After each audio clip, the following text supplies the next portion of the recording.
আচ্ছা, সুবিধা তো কইলাম, এখন কিছু চ্যালেঞ্জেসও কই। আচ্ছা, চ্যালেঞ্জেসের মধ্যে প্রথমে হইলো আপনার হার্ড ওয়ার্কিং মেন্টালিটি থাকতে হইব। যদিও কাজটা অত বেশি কঠিন নাই, তাও যদি আপনার হার্ড ওয়ার্কিং মেন্টালিটি থাকে তাহলে আপনার এই কাজটা ইজি হইব। আরেকটা বিষয় হইলো যে আপনার কাজটা ইনডোরে পড়তে পারে, আউটডোরে পড়তে পারে। সো এই প্রিপারেশন থাকা লাগবো যে আমি বাইরেও কাজ করা লাগতে পারে, ভিতরেও কাজ করা লাগতে পারে।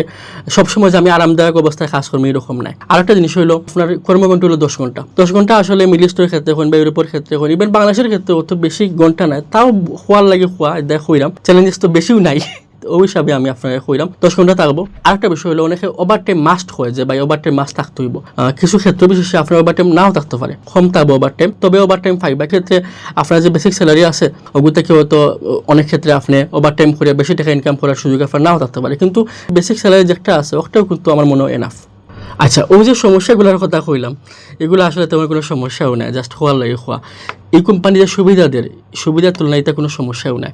তাও আমি আপনাকে কইলাম যাতে আমরা স্বচ্ছ থাকতাম পারি, যাতে আপনি কইতে পারেন না খালি সুবিধাও হয়, অসুবিধাগুলো কি তাহলে কইলাম না।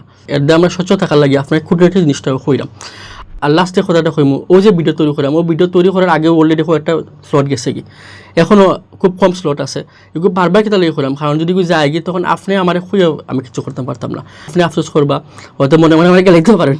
এর দিয়ে আমি যাতে গাইল না খাই, আমার নিজের খাদ্য থেকে আমি ক্লিয়ার করে নিলাম যে তাড়াতাড়ি দেখা। সময় গেলে গিয়ে আসলে সাধন হয় না, একটা কথা আছে না, আসলে সাধন হইতো না।